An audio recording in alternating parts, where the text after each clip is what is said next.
BRS వాళ్ళు పిచ్చి పిచ్చి వేషాలు పిచ్చి పిచ్చి తమాషాలు వేసుకొని ఇది నా ఇల్లు జూబ్లీహిల్స్ నా ప్రాంతం మీరు కాదు కదా మీ బాసులు కూడా గల్లీలకని బయటికి పోలేరు అని చెప్పేవాడు కూడా మీ ఇల్లు కూడా మీ గల్లీలు దాటరు మీ ఇల్లు చూడరు. అందరు జూబ్లీహిల్స్ ఓటర్లేనా?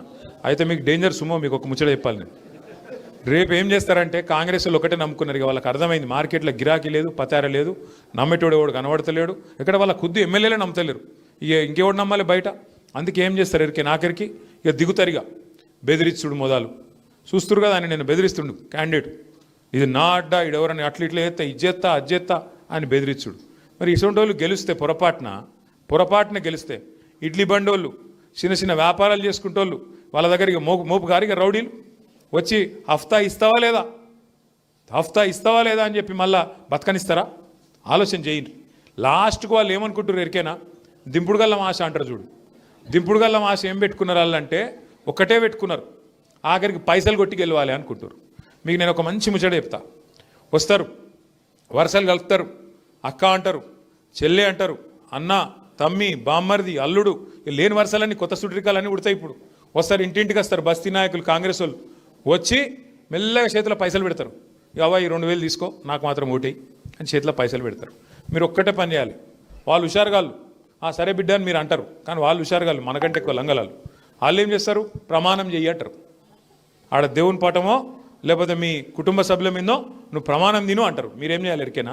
ఇట్లా చేయి చాపాలి, ప్రమాణం చేయమంటే తీసుకోవాలి పైసలు బరాబరు లంగ పైసలు అవన్నీ తీసుకోవాలి. తీసుకొని చేయి చాపి కళ్ళు మూసుకొని తుప్పాలు అనుకోవాలి. లోపల బయటికి వాడేమనమంటే అది అనాలి. ఏం కాదు. దేవుడు కూడా మోసంతోనే చేయించమని చెప్పిండు. అర్థమైందా? మోసాన్ని మోసంతోనే చేయించాలి, ముళ్ళుతోనే తీయాలి. వాడు చేయొచ్చు రేవంత్ రెడ్డి మోసం, కానీ మనం చేయొద్దు అవన్నీ. వాడు చేయలే. ఏం చెప్పిండు? మీకు నెలకు 2,500 ఇస్తా అని చెప్పిండు. ఇచ్చిండా? మరి 24 నెలలకు 60,000 బాకీ ఉన్నాడా లేదా? ఇంకా కాంగ్రెస్ వాళ్ళని ఏం అడగాలి ఎరికైనా మీరు? వాడు 2,000 చేతిలో పెడితే అవు బిడ్డ మరి మిగతా 58,000 ఎప్పుడు ఇస్తావురా అని అడగాలి. అర్థమైందా? పెన్షన్దారులు ఉన్నారనుకో, వాళ్ళకు 48,000 బాకీ ఉన్నాడు 24 నెలలకు, నెలకు 2,000 చొప్పున. ముసలోళ్ళు అడగాలి అవు బిడ్డ మరి మిగతా ఎప్పుడు ఇస్తావురా అని. అంటే వాళ్ళకే ఉన్నది తెలివి, మనకు లేదా? 100 రోజుల్లో అన్నీ చేస్తాను నరుకుమన్న దేవుడు నిన్ను. నీకేం తెలియనేది తెలియకపోయా? అధికారం కోసం నోరు ఎటుపడితే వారేసుకున్నావు, తులం బంగారం అన్నావు. మీ ఇంట్లో లగ్గమైంది అనుకో, కొడుకావో పని చేయి, తులం బంగారం పంపి నేను కోటెత్త పోనేలా కొట్టాలి. అట్లయితే అప్పుడు దెబ్బకు దయ్యం దిగుతుంది. నేను మళ్ళీ మీకు చెప్తున్నా, ఇప్పుడు 4 లక్షల ఓట్లు ఉన్నాయి జూబ్లీహిల్స్లో. మొత్తం మీ దిక్కు 4 కోట్ల మంది ఓటర్లు మీ దిక్కే చూస్తుండ్రు. ఎందుకంటే మీ ఒక్క దెబ్బకు మొత్తం రాష్ట్రానికి న్యాయం జరుగుతుంది. మీరిగిన గట్టి గుద్దుతే, మీరిగిన గట్టిగా కాంగ్రెస్కు గుణపాఠం చెప్తే 4 కోట్ల మందికి లాభం అవుతుంది. ఏమవుతుంది దాంతో? ఇప్పుడు రేవంత్ రెడ్డికి బుద్ధి వస్తుంది. ఓహో ప్రజలు కోపం మీద ఉన్నారు, నేను చక్కగా నడుపుతలేను కాబట్టి మరి ఒక ఇట్లా తీర్పిచ్చిండ్రు అని తెలివి వస్తుంది. లేకపోతే ఏమనుకుంటాడు రేవంత్ రెడ్డి?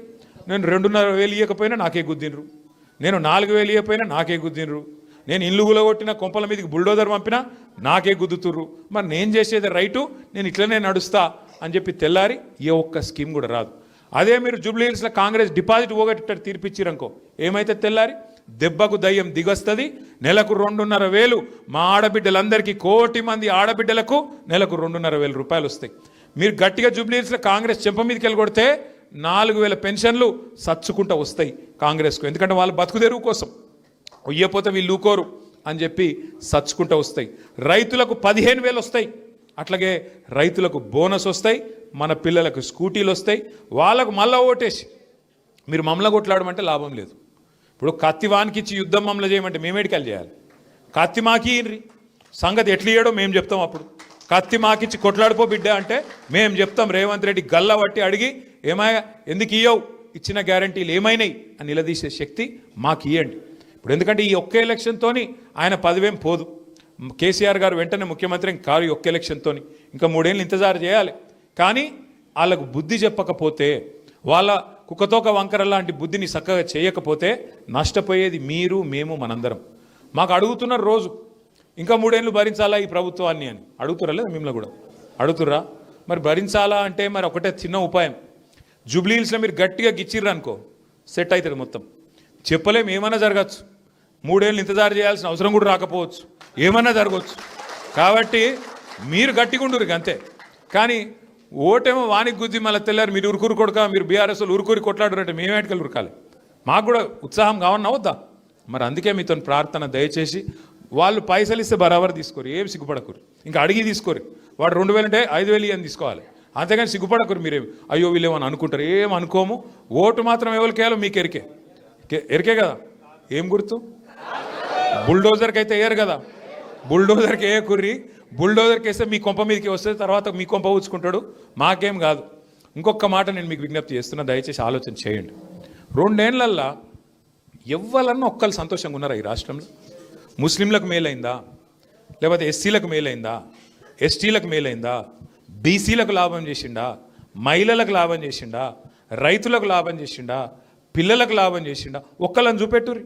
నిన్న మొన్నటిదాకా నేను అంటుంటి ఏమని, ఈ రాష్ట్రంలో ఆడబిడ్డలు సంతోషంగా లేరు, 3 ఆడపిల్లలు సంతోషంగా ఉన్నారు, సీతక్క, గీతక్క, సురేఖక్క అని చెప్తుంటే.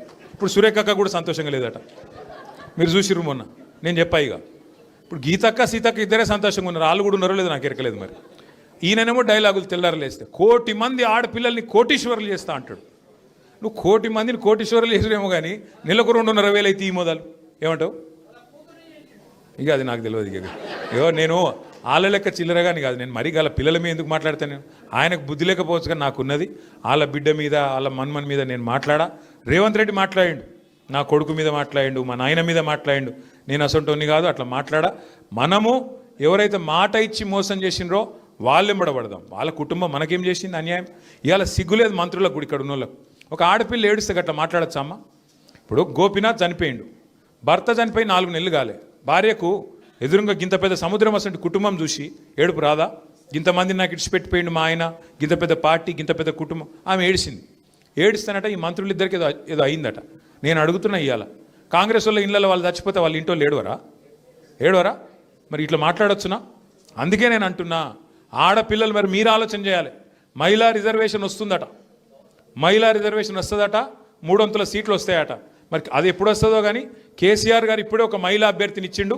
మీరు మహిళలు అయితే గట్టిగా ఉన్నారు, గట్టిగా గుద్దును. ఇక మగవాళ్ళు అక్కడ ఇక్కడ కొద్దిగా అటు ఇటు అవుతారు, నాకు ఎరికే కొద్దిగా ఉంటుంది అక్కడిక్కడ, నాకు ఎరికే. కానీ మీరు గట్టిగా ఉన్నారు, మీరు గట్టిగా ఉంటే మగవాళ్ళు కూడా చక్కగా అవుతారు. నేను ఇంకొక మాట ఆఖరికి చెప్పి ముగిస్తా. ఇక్కడికి వచ్చేటప్పుడు నాకు ఒక వార్త తెలిసింది. ఏంటంటే వాళ్ళు బాగా దొంగోట్లు రాయించారట. ఆ అభ్యర్థి ఉన్నాడు కదా ఇప్పుడు కాంగ్రెస్ అయినా, వాళ్ళ తమ్మునికే 3 ఓట్లు ఉన్నాయి. నేనే చూసిన ప్రూఫ్, నేను ఇక్కడ పెట్టి చూపెట్టిన. 3 ఓట్లు ఉన్నాయి ఆయనకు. యూసుఫ్గూడలో 2 ఓట్లు ఉన్నాయి, ఒకటి రాజేంద్ర నగర్లో ఉంది. ఇప్పుడు వాళ్ళు ఏం నమ్ముకున్నారంటే, ఇక వాళ్ళు డైరెక్ట్గా ప్రజలు గెలిపియ్యరు, వాళ్ళకి అర్థమైపోయింది. వాళ్ళు ఏం ప్లాన్ చేసిరట అంటే 12-13 వేల దొంగోట్లు రాయించారు. అవి వేసుకొని గెలుద్దామని చూస్తాను. దయచేసి దండం పెట్టి చెప్తున్నా హైదరాబాద్ ప్రజలకు, జూబ్లీహిల్స్ ప్రజలకు, మనకు హైదరాబాద్లో ఒక చిన్న సమస్య ఉన్నది మనతో. ఏమున్నదంటే, మనం ఓట్ల రోజు పండుగ హాలిడే అనుకొని ఇంట్లో ఉంటాం, హాలిడే జాలిడే అని చెప్పి. ఆ టీవీలలో సీరియల్ వస్తాయి చూడ, చక్రవాకం, ఇంకేం సీరియల్లే, ఏమున్నాయి ఇవాళ సీరియల్ ఏం నడుస్తుంది? కార్తీక దీపమా? ఈ యువతలకెళ్ళి మా తమ్ముడేమో బిగ్ బాస్ అంటుండు. అవి చూడొచ్చు, ఆడికోవి. కానీ మీరు జర్రా 1 గంట